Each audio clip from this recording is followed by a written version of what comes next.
ఆయన సన్నిధానంలో సంపూర్ణ శాంతి, సంపూర్ణ సమాధానం, నిత్య సుఖములు కలవని దేవుడు చెప్పుచున్నాడు. మనం దేవుని యొక్క సన్నిధానంలో ఒక దినం గడుపుట 1000 దినములతో సమానం కనుక ఆయన సన్నిధిలో ప్రతి ఒక్కరూ మనం ఆరాధన చేద్దాం. ఎందుకంటే ఆయన మన ఎడల ఆయన కృప చూపించాడు. అలనాడు ఇశ్రాయేలీల జీవితంలో కూడా అనేక మేలులు, అనేక కృపతో ఆయన నడిపించిన దేవుడు. బండను కొట్టగా నీళ్ళు ఇచ్చిన దేవుడు, ఎర్ర సముద్రాన్ని పాయలుగా చేసిన దేవుడు, సింహాల ఊరిలో నుండి దానియేలును రక్షించిన దేవుడు, అగ్నిగుండంలో నుండి మేషక్ అబేద్నెగోలను కాపాడిన దేవుడు. మన దేవుడు గొప్ప దేవుడు కనుక ఆయన సన్నిధానంలో ప్రతి ఒక్కరూ ఆరాధన చేద్దాం. ఆయన నీటి మీద నడిచిన దేవుడు, చనిపోయిన వారిని సహితము మరణం నుండి లేపిన దేవుడు కనుక ఆ ఇశ్రాయేలీల జీవితాల్లో చేసిన గొప్ప కార్యాలను తలంచుకుందాం. మన జీవితాల్లో చూసినట్లయితే మనకు కూడా అనేక మేలులతో ఆయన కృప మన ఎడల ఎంతో ఉన్నతంగా ఉన్నది. ఒకవేళ మన పాపములను బట్టి, మన అపరాధములను బట్టి చూస్తే మనము చనిపోవలసిన వారు అయినప్పటికీ ఆయన కృప చూపించాడు. ఈ పట్ల, నా పట్ల ఆయన కృప చూపించాడు. నీకు, నాకు, నీ జీవితంలో, నా జీవితంలో చేసిన మేళ్లను ఒక్కసారి మనము తలంచుకుంటే గనక, పరిశీలన చేసుకుంటే గనక మనము ఆయన సన్నిధానంలో మౌనముగా ఉండము, ఆయన స్తుతించకుండా మనము ఉండము, ఆయన కొనియాడకుండా మనం ఉండము. కనుక ప్రతి ఒక్కరూ ఆయన మన జీవితాల్లో చేసిన ప్రతి మేలును తలంచుకుంటూ ఆయన సన్నిధానంలో ఆయన ఆరాధించబద్ధులమై ఉన్నాము. కనుక ప్రతి ఒక్కరూ ఆరాధన చేద్దాం.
నామంలో శక్తి ఉన్నది ప్రభా. తండ్రి గొప్ప నామం ప్రభా. ఆకాశమందలను భూమి మీద నేను దేవతల అనుబండ ఉన్నను మరి ఒక్కడే దేవుడు, ఆయనే యేసుక్రీస్తు. ఈ యొక్క శక్తి కలిగిన నామంలో తండ్రి మేమందరము తండ్రి మిమ్మల్ని ఆరాధిస్తున్నాము తండ్రి. మీ యొక్క నామంలో జీవం ఉన్నదయ్యా, మీ యొక్క నామంలో శక్తి ఉన్నదయ్యా, మీ యొక్క నామంలో బలం ఉన్నదయ్యా తండ్రి. మీ నామంలోనే సమస్తము తండ్రి సాధ్యము ప్రభు. మీ యొక్క నామాన్ని బట్టి తండ్రి మిమ్మల్ని స్తుతిస్తున్నాం ప్రభు. తండ్రి ప్రతి మోకాళ్ళు తండ్రి వందలు ప్రభు, ప్రతి నాలుక తండ్రి యేసు ప్రభు అని ఒప్పుకోవాలి ప్రభు. మీ యొక్క నామము గొప్పదయ్యా, మీ యొక్క నామంలో శక్తి ఉన్నది తండ్రి. ఎంత రోజులను తండ్రి ప్రభు స్వస్థపరిచే నామం ప్రభు, మాకు నెమ్మది దయచేసే నామం ప్రభు. గొప్ప స్తుతులు స్తోత్రం చెల్లించుకుంటున్నాం ప్రభు. తండ్రి ఎంత గొప్ప నామం ప్రభు, ఎంత గొప్ప దేవుడు తండ్రి. ఎంత పాపినైనా ప్రేమించే దేవుడు తండ్రి, రోధించే వాడిని వాదార్చే దేవుడు ప్రభు. ఎంత నీచునైన ప్రభు నడిపించే దేవుడు తండ్రి. దయతో తండ్రి మీ యొక్క నామంలో తండ్రి మేమందరము చేరి ఉన్నాం ప్రభు. మీ నామమును బట్టే తండ్రి ప్రభు తండ్రి మేము బ్రతికిన్నాము. మీ యొక్క కృపను బట్టే తండ్రి మేము తండ్రి బ్రతికి ఉన్నాం ప్రభు. మా జీవితంలో మీరు చేసిన ప్రతి మేలును చూసుకుంటే ప్రభు తండ్రి తండ్రి మా యొక్క నోళ్ళు ప్రభు, మా యొక్క గళాలు ఆగవు ప్రభు. మిమ్మల్ని స్తుతిస్తాం ప్రభు. మీరు స్తుతింపదగిన దేవుడు ప్రభు, కొనియాడదగిన దేవుడు తండ్రి ప్రభు. స్తోత్ర అర్హుడవు ప్రభు. మీ యొక్క సన్నిధానంలో తండ్రి మేమందరము ప్రభు మీ నామం పేరట వచ్చాం ప్రభు. మీ యొక్క సన్నిధానంలో మిమ్మల్ని స్తుతిస్తున్నాం ప్రభు, మిమ్మల్ని ఆరాధిస్తున్నాం ప్రభు. తండ్రి మా యొక్క సంఘాన్ని దృష్టించండి, సంఘంలో ఉన్న ప్రతి బిడ్డను ప్రభు దర్శించమని యొక్క సన్నిధిలో ఎవరు ఏ అవసరత అయితే వచ్చారో ప్రభు, ఎవరి హృదయము తండ్రి ఏ కలత ఏ తండ్రి ప్రభా ఎవరి హృదయంలో నెమ్మది లేదు ప్రభు, ప్రతి హృదయాన్ని మీరు చూస్తున్న మీ శక్తి గల నామంలో ప్రభు ప్రతి హృదయాన్ని మీరు దర్శించండి ప్రభు. మీరు గొప్ప దేవుడు ప్రభు, శక్తి కలిగిన దేవుడు ప్రభు, సర్వాధికారి అయిన దేవుడు తండ్రి, సర్వశక్తి మంతుడు ప్రభు. మీ యొక్క సన్నిధిలో ప్రభు మేమందరము చేరి ప్రభు మిమ్మల్ని స్తుతించడానికి, మిమ్మల్ని కొనియాడడానికి, మిమ్మల్ని ఆరాధించడానికి మీరు మాకు ఇచ్చినటువంటి యొక్క సమయాన్ని తండ్రి ఎంత గొప్ప దేవుడు, మీరు ఎంత గొప్ప దేవుడు తండ్రి. యెహోవా దేవుడిగా గల జనులు తండ్రి తండ్రి మీ యొక్క తండ్రి ప్రభు మీ మమ్మల్ని మీ యొక్క కృప చేత తండ్రి మమ్మల్ని స్థిరపరిచారు. కేవలం అది మీ యొక్క కృప మాత్రమే ప్రభు, మా యొక్క శక్తి కాదు ప్రభు, మా యొక్క తండ్రి బలము కాదు ప్రభు, మాకున్నటువంటి ధన సంపద కాదు, మాకున్నటువంటి ఉద్యోగాలు కాదు కానీ ప్రభు, కేవలం మీ యొక్క కృపను బట్టి తండ్రి మేము బ్రతికి ఉన్నాము ప్రభు. తండ్రి మీరు మమ్మల్ని ప్రభు ఎంతగా తండ్రి తండ్రి మీ యొక్క కృప మాపై చూపిస్తున్నారు ప్రభు. మీ యొక్క కృపను జ్ఞాపకం చేసుకుంటూ మీ యొక్క సన్నిధిలో తండ్రి ప్రార్థిస్తున్నాం ప్రభు. తండ్రి ఇవ్వనైనా ప్రభు తండ్రి మీ యొక్క వాక్కు కొరకు మేమందరము సిద్ధపడుచుండగా ప్రభు, మీ యొక్క శక్తి గల నామంలో ప్రభు మీ యొక్క కుమారుడు నిలబడి తండ్రి ప్రభు తండ్రి మాకు కావలసిన వర్తమానాన్ని వివరించబోచుండగా ప్రభు, మీ యొక్క శక్తి గల నామంలో ప్రభు బిడ్డను తండ్రి మీ యొక్క శిలువ చాటును మరుగుపరిచి ప్రభు మాకు కావలసిన తండ్రి ప్రభు మీ యొక్క తండ్రి ప్రభు ఆదరణ మాటలతో తండ్రి మాకు అందరినీ ప్రభు తృప్తిపరచడం మీ యొక్క సన్నిధిలో ప్రార్థిస్తున్నాం. మీ మాటలు మమ్మల్ని బ్రతికిస్తాయి ప్రభు, మీ మాటల్లో జీవం ఉన్నదయ్యా, మీలో శక్తి ఉన్నదయ్యా. ఆ శక్తి చేత ప్రతి ఒక్కరితో తండ్రి ప్రభు దర్శించమని, ప్రతి ఒక్కరితో మీరు మాట్లాడమని మీ యొక్క సన్నిధిలో ప్రార్థిస్తున్నాం ప్రభు. కనికరం చూపించండి, కృప చూపించండి ప్రభు. మా యొక్క సంఘాన్ని తండ్రి దినదినము అభివృద్ధిలో తీసుకురండి, ఆత్మీయతలో తండ్రి నడిపించండి ప్రభు. సహోదర ప్రేమ కలిగి తండ్రి ప్రభు జీవించడానికి ప్రభు మీ యొక్క కృప మాకందరికీ అనుగ్రహించమని మీ యొక్క సన్నిధిలో ప్రార్థిస్తున్నాం తండ్రి. మీ వాక్కు కొరకు మేము సిద్ధపడుచుండగా తండ్రి ప్రభు గ్రహించగలిగే తండ్రి ప్రభు హృదయాలను, వినగలిగే చెవులను మాకందరికీ అనుగ్రహించి తండ్రి మీ యొక్క వాక్యం ద్వారా మా అందరితో మాట్లాడండి. ఇంతవరకు తండ్రి చేసినటువంటి ప్రతి ఆరాధనను ప్రభు మీరు అంగీకరించమని అడుగుచున్నాను ప్రభు. తండ్రి మీ యొక్క సన్నిధిలో తండ్రి ఇంపైన తండ్రి సువాసనగా తండ్రి ప్రభు చేర్చుకోమని మీ యొక్క సన్నిధిలో ప్రార్థిస్తున్నాను ప్రభు. మీ యొక్క బిడ్డను తండ్రి మీ యొక్క శిలువ చాటును మరుగుపరచు, మాతో అందరితో మాట్లాడి సహాయం చేసి అట్టి కృప అట్టి ధన్యత మాకందరికీ అనుగ్రహించమని ఈ యొక్క చిన్ని ఆరాధన మా ప్రభువును మా రక్షకుడైన యేసుక్రీస్తు శక్తి గల నామంలో అడిగి ఆరాధిస్తున్నాము మా ప్రియ పరలోకపు తండ్రి.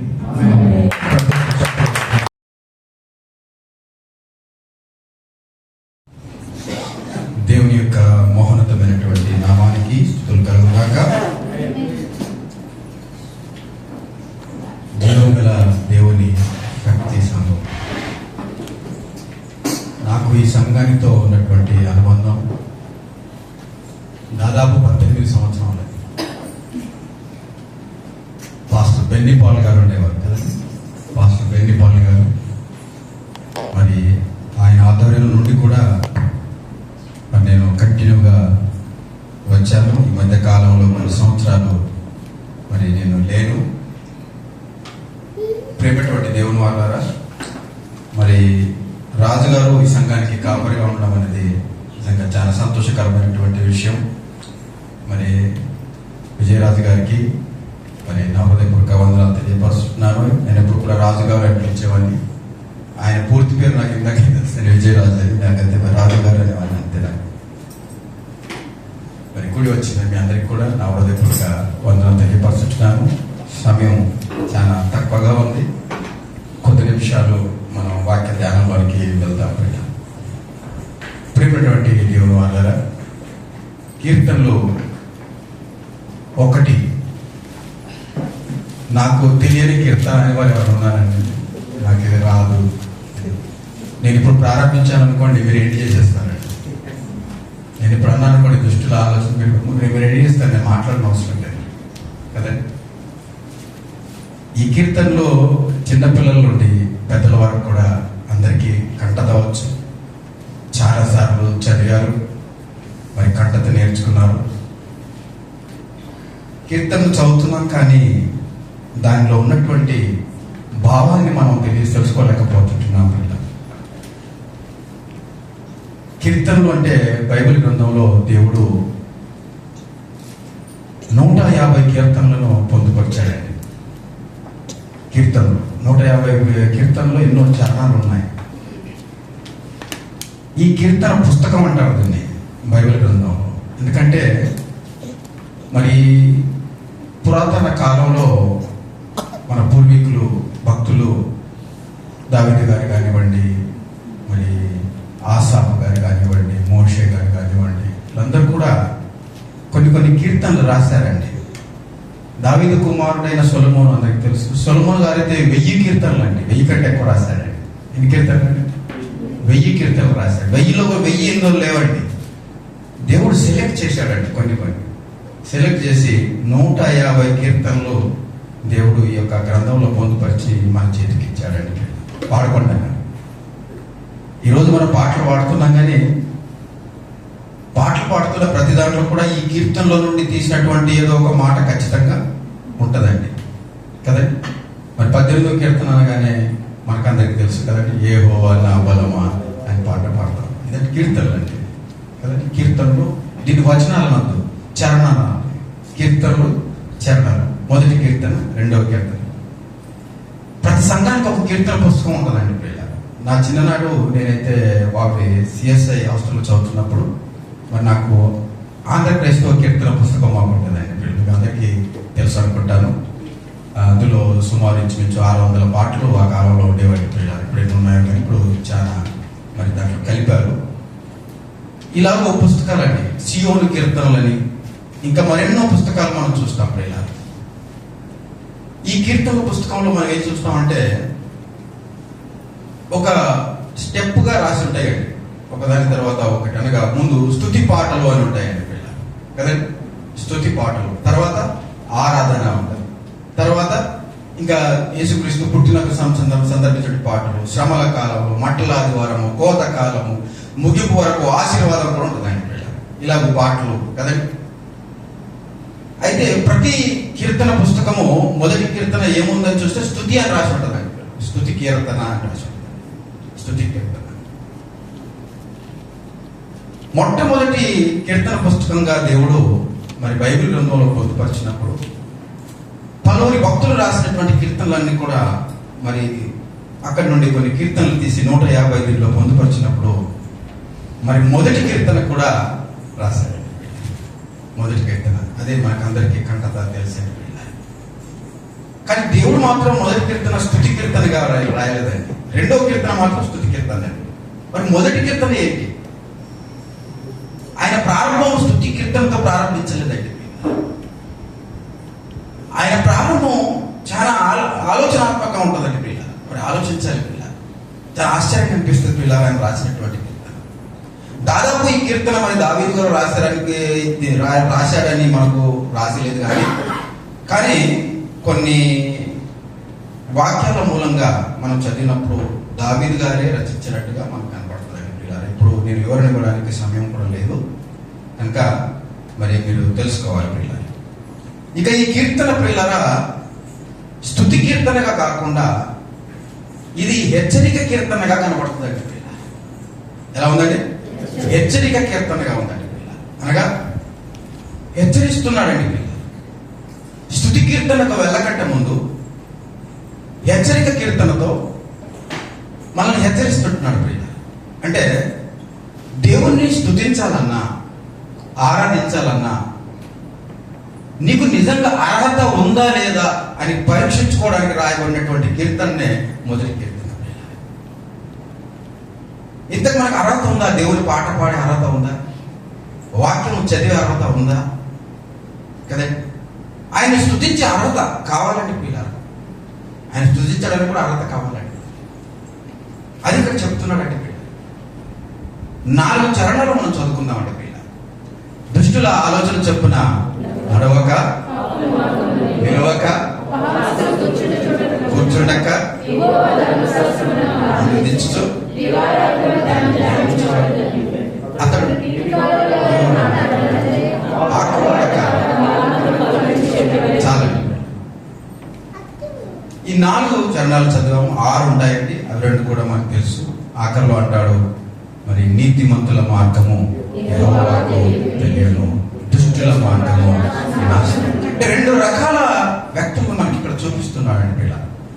ఒకటి నీతిమంతులు, 2 దుష్టులు పిల్ల. మనిషి అనేవాడైతే నీతిమంతుడే ఉండాలి, లేకపోతే చూడండి ఎంత బాగా చెప్పారు.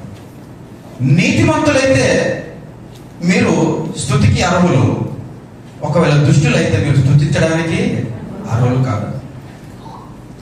ఇప్పుడు మనం పరీక్షించుకోవాలండి పిల్ల. మనం నీతిమంతులమా, మనం దుష్టులమా, మనం ఏమై ఉన్నాం? యాక్చువల్లీ మనం ఏంటి? నేను క్రైస్తవుని అని చెప్పుకుంటున్నాం, మనం ఏంటి యాక్చువల్లీ? నిజంగా క్రైస్తవులమేనా? అసలు క్రైస్తవుడు ఎలా ఉండాలి, ఎలా ఉండమని బైబిల్ చెప్తుంది? ప్రేమటువంటి దేవుని వల్ల మనం ఆలోచించాలి. మొదటి కీర్తన తెలియనటువంటి క్రైస్తవుడు ప్రపంచంలో లేదని చెప్పొచ్చండి పిల్ల. ఇప్పుడు పుట్టిన వాళ్ళు చిన్న చంటి పిల్లలు తప్ప క్రైస్తవులు అనబడిన వారు మొదటి కీర్తన నాకు తెలియదు అనేవారు లేరు. చాలా మందికి కంటత వస్తుంది. కానీ పిల్లరా, దాని గురించి దాని పరమార్థం చెప్పమంటే మాత్రం పిల్లరా, పరమార్థం ఎవరికి తెలియదండి పిల్ల. పరమార్థం మనకు తెలిసి ఉండాలి పిల్ల కదండి. ఏ పుస్తకమైనా పుస్తకానికి తండ్రి ఉపద్ఘాతం ఉంటుందండి పిల్ల, పరిచయం ఉంటుందండి పిల్ల. దాని తర్వాతనే మనం 2వ పేజీకి వెళ్తే మనకు అర్థం అవుతుందండి అసలు రాసిన వాళ్ళు ఎవరు, ఏంటి అనేది, ఎలా రాశారనేది పిల్ల. వారు ఎంత బాధతో రాశారని పరిచయంలో ఉంటుందండి పిల్ల. మొదటి కీర్తన కంటత నేర్చుకున్నాం అంతే, కానీ అదే వచనాల్లో కంటత నేర్చుకోమని లేదండి. ఏమంటుందో తెలుసండి? యెహోవా ధర్మశాస్త్రమును దివారాత్రము ధ్యానించువాడు. యెహోవా ధర్మశాస్త్రం అంటే ఏం చేయాలండి? ధ్యానించాలా, చదవాలా? మనం ఏం చేస్తాం? ధ్యానించడం వేరు, చదవడం వేరండి. బైబిల్ గ్రంథం అనేది చదువుతే అర్థమయ్యే పుస్తకం కాదండి, ధ్యానిస్తే అర్థమయ్యే పుస్తకం అండి. మొదటి కీర్తనను చదివాము, మొదటి కీర్తనను ఏం చేసాము? కంటత చేసామండి పిల్లలు, కానీ ధ్యానించలేకపోయామండి పిల్లలు.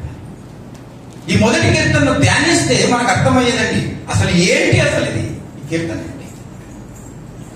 దివారాత్రము ధ్యానించాలండి, దినము రాత్రి మనం చేస్తున్నామండి. బైబిల్ చెప్తున్నారు, దినం రాత్రి చదువుతాం అంతే. ధ్యానిస్తున్నారా? ధ్యానించమన్నాడండి. దివారాత్రం చదవడం కాదు, దినము రాత్రి ఏం చేయాలండి? ధ్యానించాలి. మన బైబిల్ మన అవసరతలను బట్టి మనం ఉపయోగించుకుంటూ ఉంటాం కదండి. మన అవసరతలు, మనం ఎక్కడైనా ప్రయాణం చేయాలనుకోండి, మనకి వెంటనే జ్ఞాపకం వస్తుంది 121 కదండి. దేవా నా రాకపోకలేదు అంతేనండి. చూడండి, అంటే ప్రతి మాట కూడా మనం ఈ భూమి మీద బ్రతికే కాలానికి మన సుఖభోగాల కొరకు మనం అనుభవించుకుంటున్నాం అంతే. దాని పరమార్థాన్ని మనం తెలుసుకోలేకపోతుంటున్నాం అండి. ఏ మాటైనా అందుకే అన్నాడండి, ధ్యానించు అన్నాడండి. ధ్యానించు. క్రైస్తవ జీవితంలో మనకు 10 సంవత్సరాలు, 20 సంవత్సరాలు, 30 సంవత్సరాలు, కొందరు 50, 60 వచ్చినా ఈ వాక్యం యొక్క పరమార్థం ఏంటంటే అసలు తెలియదండి పిల్లల. కానీ పుస్తకాన్ని ఆదివారం పట్టుకొని రావడం, వెళ్ళడం అంతేనండి పిల్లల. అయ్యగారు చెప్పిన అధ్యాయం తీయడం, అది కూడా దొరికితే తీయడం, కొన్ని దొరకవండి. ఆమోస్ అన్నాడు అని కూడా అందరూ కామోస్ అయిపోతారు. ఎవరికి అలా తిప్పేస్తూ ఉంటారండి, అలా తిప్పేస్తూ ఉంటారు, కానీ దొరకదండి. ఒక మీకా గ్రంథం దొరకదు, ఆమోస్ దొరకదు, హోషేయ దొరకదు. మనకు ఒంటి కీర్తనలు మాత్రం త్వరగా దొరకదు. అది కూడా మొదటి కీర్తన ఇంకా త్వరగా రండి. అసలు బైబిల్ ఏం అవసరం లేదు, కంట చెప్పేస్తా ఉంటాం కదండి. ఇన్ని సంవత్సరాలైనా మరి మన దగ్గర చిన్న పిల్లరా ఎంతకాలంలో మనం స్కూల్కి పంపిస్తున్నామండి? 3 ఏళ్ళ, కొందరు 2.5 పంపిస్తారండి తెలుసండి. చిన్నపిల్లలను చదవడానికి మరి నేర్పిస్తారండి, ఆటలు చేసుకో, ఆటలు ఆడిపిస్తూ అలా వాళ్ళకి అలవాటు చేస్తారండి. స్కూల్కి వెళ్ళి అలవాటు ఉన్నప్పుడు 20 సంవత్సరాల వయసు వచ్చేసరికి ఆ అబ్బాయి ఎంతలో ఉంటాడండి? Degree first year, second year, third year, degree 20, 21, 22 పట్టుకోండి. డిగ్రీ పూర్తి అయిపోద్దండి.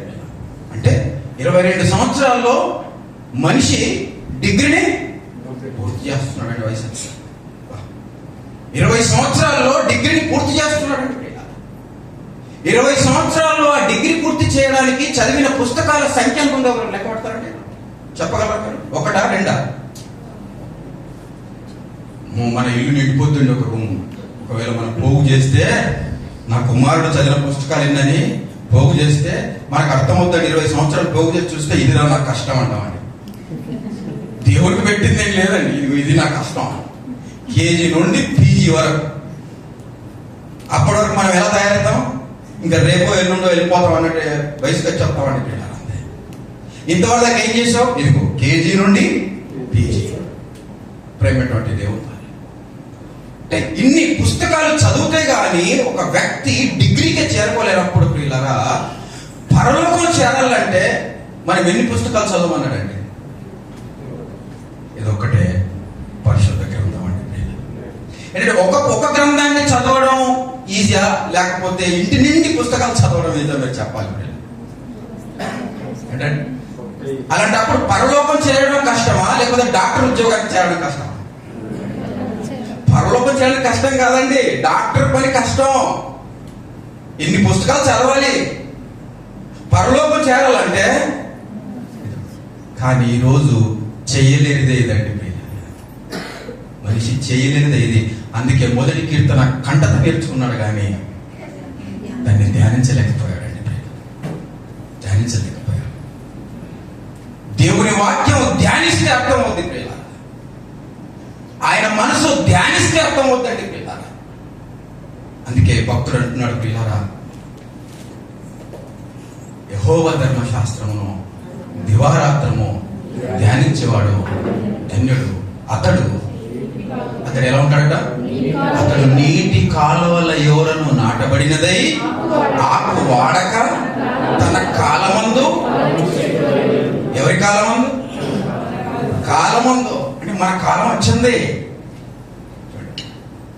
మన కాలం వచ్చింది. మన కాలంలో మనం పచ్చగా ఉండాలంట. మన కాలంలో మన ఆకు వాడిపోవద్దట. ఈరోజు ప్రపంచ క్రైస్తవం పచ్చగా ఉందా, ఆకు వాడకుండా ఉందంటే అసలు ఈరోజు క్రైస్తవం ఇది తన కాలం అని తెలుసుకుందా? ఆలోచించండి. ప్రతి చెట్టుకు ఒక కాలం ఉంటుందండి.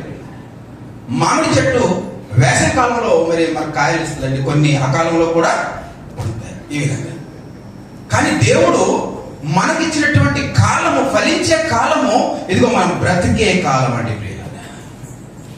దేవుడు మనకిచ్చిన ఆయుష్ కాలమే మన కాలం. అది మన కాలంలోనట మనం ఫలించాలట. ఫలించే చెట్టు వలె ఉండాలట. ఫలించాలి. ఫలించే చెట్టు అంటే ఫలిస్తేనే కదా ఫలించే చెట్టు లాగా ఉంటాం. ఫలించిన చెట్టు అలా ఉంటుందండి. ఫలించే వారిగా ఉండాలట. మనల్ని చెట్టుకు పోలుస్తున్నాడు. దేవుడిచ్చిన కాలం ఫలించే కాలానికి పోలుస్తున్నాడు. మరి ఈ ఫలించే కాలంలో నిజంగా మనం దేవుని కొరకు ఫలాలు కాస్తున్నామా, లేక ఆకులు వాడిపోయి ఉన్నామా? ఆలోచించాలి. ఏ చెట్టు అయినా అది పచ్చగా ఉండాలంటే, ఫలాలతో ఉండాలంటే దాని నీటి యోరున నాటబడినది ఉండాలి. ఎక్కడ ఉండాలండి? నీటి యోరున నాటబడాలి. నీటి, ఆ నీరే దేవుని మాటలు. దేవుని మాటలు. ఈ దేవుని మాటల దగ్గర నువ్వు నాటబడితే, ఈ మాటలు నీలో నాటబడితే, ఈ మాటలు నీలో ఉంటే నువ్వు ఎప్పుడు కూడా ఫలించే చెట్టుగా ఉంటావు అన్నాడు. ఒక మాట జ్ఞాపకం వస్తుంది ప్రియులారా, మనిషి మానవుడు ఎంతకాలము ఎలా ఫలించాలో అది కూడా చెప్పబడుతుంది. యెహెజ్కేలు గ్రంథము 47వ అధ్యాయము 12వ వచనాన్ని చూద్దాం ప్రియులారా. యెహెజ్కేలు గ్రంథము 47:12 చూడండి ప్రియులారా. 12. నది తీరమున ఇరుప్రక్కల ఆహారం ఇచ్చు. నది తీరమున ఇరుప్రక్కల ఆహారం ఇచ్చు. సకల జాతి వృక్షములు పెరుగును. సకల జాతి వృక్షములు పెరుగును. వాటి ఆకులు వాడిపోవు. వాటి కాయలు. వాక్యం వాటి ఆకులు వాడిపోవు, వాటి కాయలు వాటి కాయలు ఎప్పటికీ రాలవు. ఎప్పటికీ రాలవు. ఈ నది నీరు పరిశుద్ధ స్థలములో నుండి పారుచున్నది గనుక ఆ చెట్టు నెలకు కాయలు కాయును. ఏంటండి ఎప్పుడు కాలం కాస్తాడండి? నెలకు కాయలు కాయను. వాటి పండ్లు ఆహారమునకును వాటి ఆకులు ఔషధమునకును వినియోగించును. ప్రేమటువంటి దేవుని వారలారా మనం ఆలోచించాలి. నది తీరమున ఉన్నటువంటి చెట్టు చూడండి ప్రియులారా, అంటే పరిశుద్ధ నది తీరమున అంటే వాక్యము దగ్గర ఉన్నటువంటి చెట్టు ప్రియులారా, దాని కాలం ఎంతకాలం ఫలాలు ఇస్తుందంటే నెల కాలం ఇస్తుందట ప్రియులారా. 12 నెలలు కాలం. 12 నువ్వు ఏ నెల పోయినా నీకేం దొరుకుతుంది? పండు. ఏ సమయంలో వెళ్ళినా నీకు ఫలాలు ఉంటాయి. ఆ చెట్టే మనమండి ప్రియులారా, ఆ చెట్టే మనమండి ప్రియులారా. ఎప్పుడు చూసినా క్రైస్తవంలో ఫలాలు ఉండాలి, నీతి ఫలాలు ఉండాలి. అప్పుడే నీతిమంతుడు అంటారండి పిల్లరా. అప్పుడే నీతిమంతుల మార్గం ఎవరికి తెలుసు? యెహోవాకు తెలియను. ఒకవేళ ఫలాలు లేకపోతే మనము నీతిమంతులము కాము అని అనుకోవాలండి పిల్లరా. అంతే మనం పరీక్షించుకోవాలి పిల్లరా. మనం ఫలాలు ఫలించే చెట్టులాగున్నామా, లేకపోతే గాలి చెదరగొట్టే పొట్టయిపోయామా మనం ఆలోచించాలి ప్రియులారా. 2 రకాల మనుషులు చూపిస్తుంటున్నాడు ప్రియులారా. ఒకటి పొట్టుకు సంబంధించినటువంటి వారు, ఒకటి చెట్టుకు సంబంధించిన ఫలాలిచ్చే చెట్టుకు సంబంధించినటువంటి వారిని. ఏ చెట్టు అయి ఉన్నాం మనం, లేక పొట్టయిపోయామా మనం పరీక్షించుకోవాలి పిల్ల. ఎందుకంటే గ్రంథాన్ని చదువుతున్నాము కానీ ధ్యానించడం లేదు. మన కాలం అంట పిల్లరా, నిజంగా పిల్లరా, మన కాలంలో ఈ గ్రంథం మన దగ్గరికి రావాలంటే ఎంతమంది భక్తులు త్యాగం చేశారో మీకు తెలుసండి. అంతకంటే ముందు నేను చెప్తాను, అసలు దేవుని ప్రేమ ఎంత గొప్పదో తెలుసా అండి. ఈ మాటలు మన దగ్గరికి రావడానికి ఎంత కాలం ముందు నుండి దేవుడు ప్రిపేర్ అయ్యాడో తెలుసా అండి. ఇప్పుడు ఇది 21వ శతాబ్దం అంటారు కదండి. ఇది 21వ శతాబ్దం అంటే ఇప్పుడు మనం ప్రకటిస్తున్న సువార్త ఏంటంటే అంత్యకాలపు సువార్త అంటారు. దీన్ని ఏమంటారండి? అంత్యకాలపు చివరి సువార్తలు ఇవి. ఇంకా ఇది లేదుగా. క్రీస్తు రాకడ సమీపంగా ఉంది. అంత్యకాలం ఇది. ఈ అంత్యకాలంలో మనకి మీ యొక్క మాటలు దొరకాలని, మనం రక్షించబడాలని, మనం ఫలాలు ఫలించాలని, నెల కూడా ఫలించాలని దేవుడు ఎప్పటి నుండి ఆలోచించాడో తెలుసా అండి. ఒక మాట చూద్దాం ప్రియులారా. యెషయా కాలం, యెషయా గ్రంథము 30వ అధ్యాయము 8వ వచనాన్ని చూద్దాం. చూడండి. ఆ కాలంలో అంటున్నాడు సుమారు ఇంచుమించు 2000 కంటే ఎక్కువ కావచ్చండి ఈ కాలం. ఇప్పటికి 2000 సంవత్సరాల కంటే కదండి, 2000 సంవత్సరాల కంటే ఇంకెక్కువని కావచ్చు. ఇంచుమించు సుమారు చెప్తున్నాను ప్రియులారా. బహుశా మీకు లెక్క బాగా తెలుసు కావచ్చు కదండి. అప్పుడు దేవుడు ఆలోచించిన కోణం చూడండి. రాబో దినములలో, చిరకాలం అంటే ఏంటండి? చిరకాలం అంటే ఏంటి? ఈ అంత్యకాలము. చిరకాలము అంటే అంత్యకాలము. అంటే అంత్యకాలము కొరకు దేవుడు ఎప్పుడు ఆలోచించాడో చూడండి ప్రియులారా. మనం అప్పటికి భూమి మీద రాలేదు. ఇంకా 1000 సంవత్సరాల కంటే ముందు దేవుడు నీ గురించి, నా గురించి ఏం ఆలోచించాడో తెలుసా? మనం తప్పిపోకూడదని, మనం ఫలాలు ఫలించాలని ఏం ఆలోచించాడంటే, యెషయా వెళ్ళయ్యా, రాబో దినములలో చిరకాలం వరకు నిత్యము సాక్షాత్ముగా ఉండనట్లు నువ్వు వెళ్ళు అన్నాడండి ప్రియులారా. నువ్వు వెళ్ళు అన్నాడండి ప్రియులారా. నిన్ను ఆఫ్రికా వెళ్ళి స్వార్థ ప్రకటించి అన్నారనుకోండి, ఇప్పుడు వెళ్తామంటే దేవుడు వచ్చాను పొట్ట పోషణ కొరకు వచ్చాము. మేమెక్కడ వెళ్తాం అక్కడికి? మా భార్య ఏం కావాలి, మా పిల్లలు ఏం కావాలి, మా తల్లిదండ్రులు ఏం కావాలి, మా బతుకులు ఏం కావాలి? మన బతికే ఈ బ్రతుకైపోయిందండి. నువ్వు వెళ్ళు అన్నాడండి యెషయా. నువ్వు వెళ్ళిపోయాడు. నువ్వు వెళ్ళి ఏం చేయమన్నాడు? వారి ఎదుట పలక మీద దీన్ని రాసి గ్రంథంలో. అందుకేనండి ఈ కాలంలో ఈ గ్రంథంలో లిఖించబడి మన చేతికి వచ్చిందండి ప్రియులారా ఈ పరిశుద్ధ గ్రంథం. ప్రేమటువంటి దేవుడు, ఇది ఊరికే రాలేదండి పిల్లలు. యెషయా గురించి చూడండి. యెషయా దినములలో, రాబో దినములలో చిరకాలం వరకు నిత్యము సాక్షాత్తున్నట్టు నీవు వెళ్ళి అనగా యెషయా కాలంలో యెషయాకు అప్పగించిన పని అంటిది. యెషయా గాని ఒకవేళ ఈ మాట వినకపోతే ఈ రోజు ఈ మాటలు మన దగ్గర ఉండేవి. ఆయన రాయమనగానే రాశాడండి. అప్పుడు ప్రింటింగ్ మషిన్లు లేవు, ఏమీ లేవండి ప్రియులారా. ఇదిగో చెట్టు బెరడలు దొరికాయా, రాశారండి ప్రియులారా. చర్మం దొరికిందా, రాశారండి ప్రియులారా. ఎంత కష్టం అండి, ఆలోచించండి ప్రియులారా. అంటే యెషయా తన కాలంలో తాను ఫలించిన విధానం చూడండి ప్రియులారా. దేవుడి పరిచర్య ఎలా చేశాడు, తాను ఫలించాడండి దేవుని కొరకు తన కాలంలో. ఇది మన కాలం, మన కాలం కొరకు ఆయన తన కాలంలో శ్రమపడ్డాడు. ఈ రోజు మనము మన కాలంలో శ్రమపడితే రాబోతున్న తరాలు బాగుపడతాయండి. లేకపోతే తరాలకు రక్షణ లేదండి. యెషయా గారు కష్టపడినటువంటి విధానం చూస్తే ప్రియులారా నిజంగా ఎంత ఆశ్చర్యం ఎత్తండి ప్రియులారా. ఒక 2 నిమిషాల్లో మీకు యెషయా గారి యొక్క చిన్న చరిత్ర చెప్తానండి ప్రియులారా. యెషయా గారు ప్రియులారా మామూలు వ్యక్తి కాదండి ప్రియులారా. ఈ రోజు ప్రియులారా రాజులు నడుచుకుంటే దేశాలను పరిపాలించే రాజులు రాయల్ ఫ్యామిలీ నుండి వచ్చాడండి ప్రియులారా. రాయల్ ఫ్యామిలీ ప్రిన్స్ అండి ఆయన. ఆయన తలుచుకుంటే ఆయన రాజు కావచ్చు యూదులకు. కానీ దేవుని పిలుపు మేరకు సింహాసనం వద్దనుకున్నాడండి ప్రియులారా.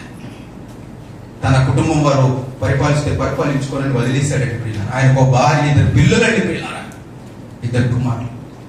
దేవుడు వచ్చి ఆయనకి ఏం చెప్పాడో తెలుసా? యెషయా, నీవు 3 సంవత్సరములు ఇశ్రాయేలులకు సువార్త ప్రకటించడానికి నీవు నగ్నంగా తిరగాలి అన్నాడండి. రోడ్ల మీద వీధిలో తిరగమన్నాడండి. ఏమన్నా తిరగలమండి? 3 నిమిషాలు తిరగలమా? 3 నిమిషాలు దేవుని కొరకు ప్రియులారా. 3 సంవత్సరములు. ఆయన ఎవరు? రాయల్ ఫ్యామిలీ నుండి వచ్చాడండి. రాజవంశం అండి ఆయనది. ఈ భూమి మీద కోట్ల ఆస్తి, ఏమి కొదవలేదు. కానీ దేవుడు మాట చెప్పగానే ప్రియులారా ఇదిగోనండి దుస్తులు వదిలేశారండి. నగ్నంగా 3 సంవత్సరములు తిరిగారండి ఇశ్రాయేలు కన్నులు తెరవడానికి ప్రియులారా. ఒక ఐగుప్తు దేశం, ఒక అష్షూరు దేశం యొక్క పరిస్థితి ఇలా కాబోతుంది. ఒకవేళ దేవుని మాట వినకపోతే మీ పరిస్థితి కూడా ఇలాగే ఉంటుందని తెలియపరచడానికి సాక్షాత్తుగా ప్రాక్టికల్ గా కరెక్ట్ వారి ముందు తిరిగారండి ప్రియులారా. నేను ఊరికే చెప్పట్లేదండి, వాక్యంలో రాస్తుందండి. యెషయా గ్రంథం 20వ అధ్యాయం 2వ వచనం నుండి చదవండి ప్రియులారా. యెషయా గ్రంథం 20వ అధ్యాయం 2వ వచనం ప్రియులారా.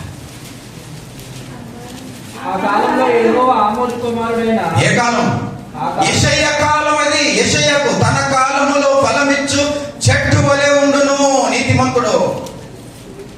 దేవుని వాక్యాన్ని ధ్యానించువాడు తన కాలములో ఫలమిచ్చు చెట్టు వలె ఉండును. యెషయా కాలములో ఆమోజు కుమారుడైన యెషయా ద్వారా ఇలాగ సెలవిచ్చెను, యెషయా నీవు పోయి నడుము మీద గోనె పట్ట విప్పి. అప్పటికే కట్టుకున్నాడండి. అంటే రాజవస్త్రం లేదు, ఏముందండి? గోనె పట్ట. అప్పటికి ఇంకా ఇశ్రాయేలు కొరకు ప్రార్థన చేస్తున్నాడు. ఆనాడు గోనె పట్ట కట్టుకునేవారు ఉపవాసం ఉండేవారండి. ఉపవాసం ఉండి ప్రార్థన చేయాలంటే గోనె పట్టను కట్టుకునేవారు. అంటే అప్పటికి ఇశ్రాయేలు కొరకు ప్రార్థన, ఉపవాస ప్రార్థనలో ఉన్నాడండి. రాజవస్త్రం అని తీసివేసి గోనె పట్ట కట్టుకొని మనలాగా సూట్లో లేడు, బట్టల్లో లేడండి. ప్రార్థన చేస్తున్నటువంటి వ్యక్తి దగ్గరికి దేవుడు వెళ్ళి ఈ ఫలం కాకుండా ఇంకొక ఫలం అని నువ్వు ఫలించేది నీవు వెళ్ళి గోనె పట్ట విప్పి. గోనె పట్ట ఉన్న గోనె పట్టను కూడా ఏం చేయమన్నాడంటే గోనె పట్ట విప్పి పాదము నుండి జోళ్ళు తీసివేయి. నీ పాదములకు జోళ్ళు కూడా ఉండొద్దు అన్నాడండి. పిల్లలు ఆలోచించండి, పిల్లలు నడవగలవండి జోళ్ళు లేకుండా.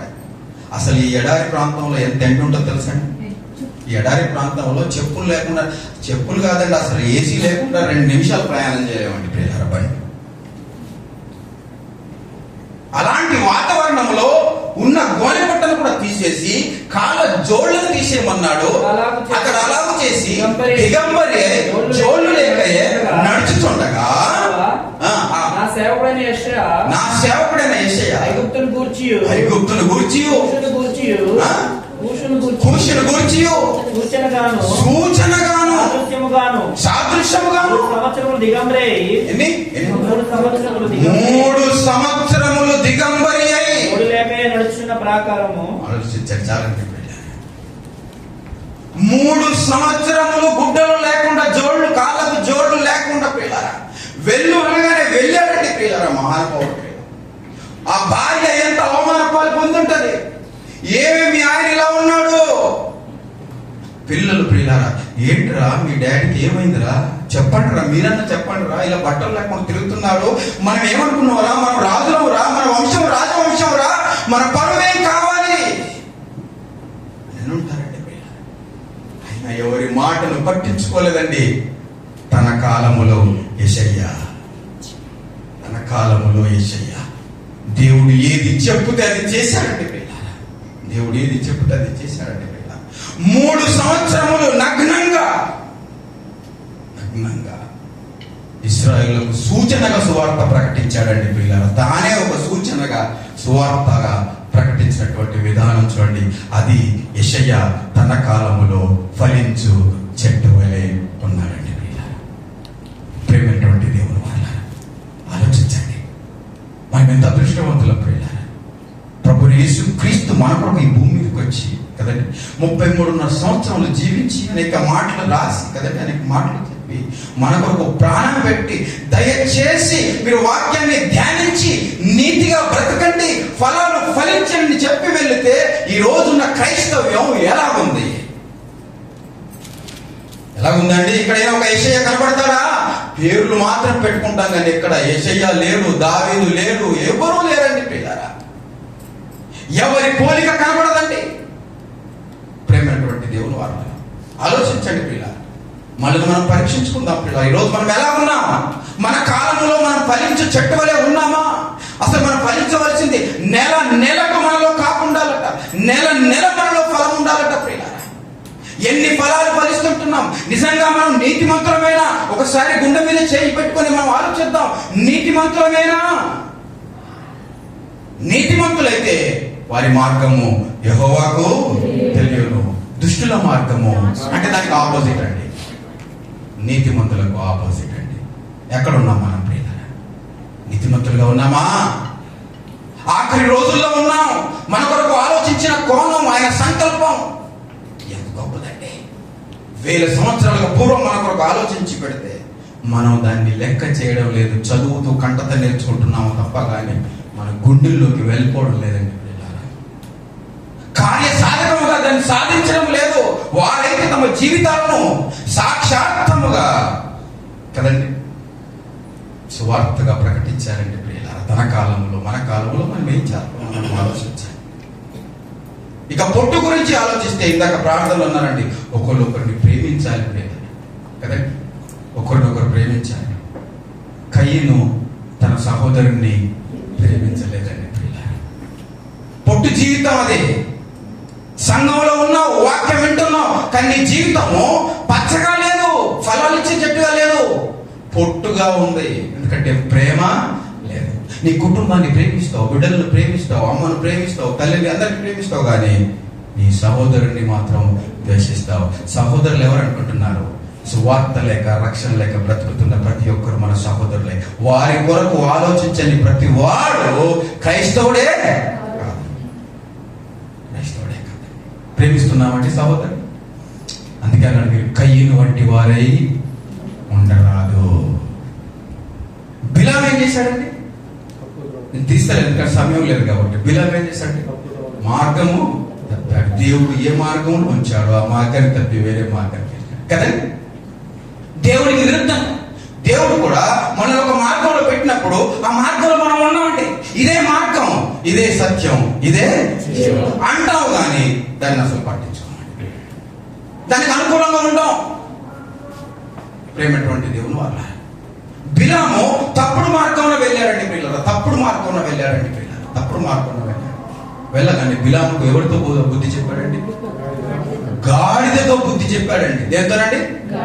మనకు దేవుని వాక్యంతో బుద్ధి చెప్తున్నాడండి. ఎంత గొప్ప విషయం ఆలోచించండి, ఎంత గొప్ప విషయం ఆలోచించండి. బిలాము కంటే గొప్ప వారిగా దేవుడు మనల్ని ఆలోచించాడండి. ఆయనకైతే గాడిదతో చెప్పాడు, మనకైతే కుక్కతో చెప్పాల్సింది. కానీ దేవుడు ఏదనుకున్నాడు? ఇంకా ప్రేమించి వాక్యంతో చెప్తున్నాడు. అయినా మనలో మార్పు లేకపోతే మనం ఆలోచిద్దాం, మనం నీతిమంతులమా, మనం దుష్టులమా ప్రియులారా? మనం ఫలించే చెట్టు వలె ఉన్నామా, లేకపోతే పొట్టులాగా ఉన్నామా? మనం ఆలోచించుకోవలసినటువంటి విషయం. ఒక 5 నిమిషాలు చెప్తున్నాడు. కోరాహు ప్రియులారా, తెలుసండి? కోరాహు ప్రియులారా, కోరాహు యొక్క జీవితాన్ని చూస్తే ప్రియులారా పొట్టుగా మారిపోయిందండి. కోరాహు లేవి వంశస్థుడండి. ఎవరండి? మీ జ్ఞాపకం ఉండాలి, అందుకే మీరు లేవి వంశస్థుడండి. లేవి వంశస్థులు యాజకత్వ ధర్మాన్ని జరిగించేవారండి ప్రియులారా, అదండి యాజకత్వం చేసేవారు ప్రియులారా. ఇదిగో ఒకరోజు ఎదురు తిరిగారండి ప్రియులారా, ఎదురు తిరిగాడు కోరాహు, ఎదురు తిరిగాడు. దేవా, ఇదిగో మేము కూడా పాస్టర్లమే, మేము కూడా వాక్యం చెప్తాం, మాకు కూడా జ్ఞానం ఉంది, మేము కూడా లేవీలమే, మేము కూడా యాజక ధర్మం జరిగించవచ్చు. మోషే కంటే మేము చెప్పలేమా? మోషేని చెప్తాడా? మేము చెప్పలేమా? ఎప్పుడు అహరోనే చెప్పడమా? ఎప్పుడు మిరియామేనా? మేము లేమా అని దేవునికి విరుద్ధంగా నిలబడినప్పుడు దేవుడు మరి వారిని క్షమించలేదండి, వారిని శిక్షించాడు. ఏమైపోయారో తెలుసా అండి? భూమి పెగిలింది, దాంట్లో సమాధి అయిపోయారండి ప్రియులారా, పొట్టయిపోయారు ప్రియులారా. దేవునికి ఎదురు తిరిగితే, సంఘములో ఎదురు తిరిగితే, కానీ పరిచర్యలో ఎదురు తిరిగితే, నేను ఇంతగా మారాలని ఒకవేళ అనుకుంటే, నేనైనా రాజుగారే వాక్యం చెప్పాలా, నేను చెప్పొద్దా, ఆయన పాస్టర్గా ఉండాలా, నేను ఉండకూడదా? కానీ చాలా మంది ప్రియులారా త్వరగా ఇక్కడికి రావాలనుకుంటారండి ప్రియులు. అలాంటి వారు నేను చాలా మందిని చూస్తున్నాను ప్రియులారా. ప్రేమటువంటి దేవుడు నో కాదండి ప్రియులారా, ముందు వాక్యం ప్రియులారా కదండి. కోరాహు శాపగ్రస్తుడయ్యాడు, కానీ వాళ్ళ సంతతి బ్రతికిందండి. వాళ్ళ సంతతి ఏడుపులు కీర్తనలో మనకు కనబడుతుంది. వాళ్ళంటారు, దేవా నీ గుడారములో నివసించుట. చదవండి 8 కీర్తన. భక్తిహీనులతో నివసించుట కంటేను నీ గుడారంలో ఒక దినం గడుపుట. ప్రేమటువంటి దేవుడు వాళ్ళ చెప్పమంటారా వాక్యం? కీర్తనల గ్రంథం ఉంటుందండి. నీ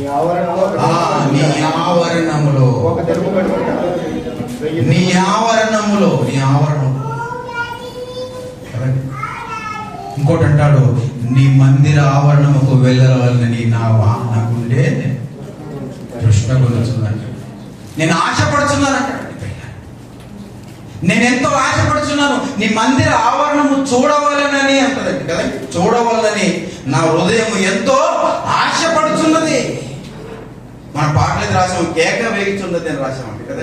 ఆశపడుతున్నది నా హృదయం ఎంతో జీవము గల దేవుని దర్శింప ఆనందముతో కేక వేయుచున్నది. ఎవరు పాడారు తెలుసండి? కీర్తన కోరాహు కుమారులు. ఎందుకంటే దేవుని ఆలయమునకు వెళ్ళే భాగ్యాన్ని వాళ్ళు కోల్పోయారు.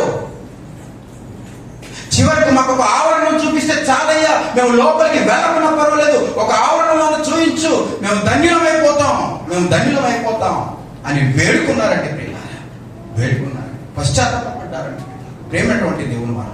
ఒకవేళ ఈ రోజు ప్రియులారా మనము గాని మన జీవితాలు గాని ఒకవేళ పొట్టుగా కనబడితే ప్రాయశ్చిత్తపడదాం ప్రియులారా. ఎందుకంటే మనకు ఆవరణానికి రావడానికి కూడా అవకాశం అర్హత లేని వారు ప్రియులారా. ఈ రోజు లోపలి వరకు వచ్చాం ప్రియులారా, లోపలి వరకు వచ్చాం ప్రియులారా కదండి. మరి ఎలా ఉండాలి మనం ప్రియులారా? ఆకు వాడక తన కాలం మందు ఫలమిచ్చు చెట్టు వలె ఉండాలి ప్రియులారా. ఇది మన కాలం ప్రియులారా. ఎంతకాలం అయిపోయింది? 10 సంవత్సరాలు, 20 సంవత్సరాలు, 30 సంవత్సరాలు, 50, ఎంతకాలం అయింది? మిగిలిన కాలం ఇదిగో ఆకు వాడక తన కాలం మందు ఫలమిచ్చు చెట్టు వలె ఉండాలంటున్నాడండి ప్రియులారా. చెడు మాట చూపించి నేను ముగిస్తాను. ప్రకటన గ్రంథము 22వ అధ్యాయము నేనే చదువుతానండి ప్రియులారా. చూడండి, సమయం ఎక్కబోదు. 22వ అధ్యాయం మొదటి నుండి చదువుతున్నాను చూడండి ప్రియులారా. మరియు స్ఫటికం వలె మెరియునట్టి జీవజలములన్నది దేవుని యొక్కయు గొర్రెపిల్ల యొక్కయు సింహాసనం వద్ద నుండి ఆ పట్టణపు రాజవీధి మధ్యను ప్రవహించుట ఆ దూత నాకు చూపెను. యోహాను గారికి మరి పరలోకాన్ని చూపిస్తుందండి ప్రియులారా. ఎలాగుందో చూడండి, ఎవరెవరు ఉన్నారో ఎలాగుందో అది ప్రవచించడం చూపాను. ఆ నది యొక్క ఈవలను ఆవలను జీవవృక్షము అది నెల నెలకు ఫలించుతూ 12 కాపులు కాయను. ఎన్ని కాస్తుంది? నెలకు ఫలిస్తూ 12 కాపులు కాస్తున్నాయి. అంటే పరలోకంలో ఎవరు కనబడుతున్నారు? నెల కాసేవారు మాత్రమే కనబడుతున్నారు. అర్థమైందండి మీకు? నెల కాసేవారే కనబడుతున్నారు దేవుని కొరకు ఫలాలు. ఇంకేమంటున్నాడు? దాని ఆకులు ఆ వృక్షం యొక్క ఆకులు జనములను స్వస్థపరచుటగా వినియోగించును. ఇక మీదట శాపగ్రస్తమైనదే నీవు దానిలో ఉండదు. దేవుని యొక్కయు గొర్రెపిల్ల యొక్కయు సింహాసనము దానిలో ఉండను. ఆయన దాసులు ఆయనను సేవించుచు ఆయన ముఖ దర్శనము చేయుచుందరు. ఆయన నామము వారి నొసల యందుండును. రాత్రి ఇక ఎన్నడూ ఉండదు. దీపకాంతి సూర్యకాంతి వారికి అక్కర్లేదు. దేవుడైన ప్రభువే వారి మీద ప్రకాశించును. వారు యుగ యుగములో రాజ్యము చేయుదురు. ఎవరు? ఫలించువారు. ఆకు వాడక తన కాలమందు ఫలించువారు యుగ యుగములో రాజ్యము చేస్తారండి ప్రియులారా. ఎంత గొప్ప విషయం ప్రియులారా. ఇదిగోనండి ఈ గొప్ప లోకం, ఈ గొప్ప అనుభవం మనకు దక్కాలని ప్రభువైన యేసుక్రీస్తు మన కొరకు ఈ లోకంలో తన రక్తాన్ని ధారపోశాడండి ప్రియులారా. జ్ఞాపకం చేసుకుందాం. ఆయన ధారపోశాడు. మనం న్యాయం చేయాలి ప్రియులారా. నామక్రైస్తవుడుగా బ్రతకకుండా ప్రియులారా, వాక్యాన్ని చదివేవారిగా కాకుండా ప్రియులారా, వాక్యాన్ని ధ్యానించేవారిగా, దానికి అనుకూలంగా ఫలాలు ఫలించేవారిగా, నెల ఫలాలు ఫలించేవారిగా ఈ భూమి మీద బ్రతికి యుగ యుగాలు ఆ పరలోకంలో రాజ్యాన్ని వెళ్దామండి ప్రియులారా. అటువంటి కృపను దేవుడు మనకు అనుగ్రహించిన కాక.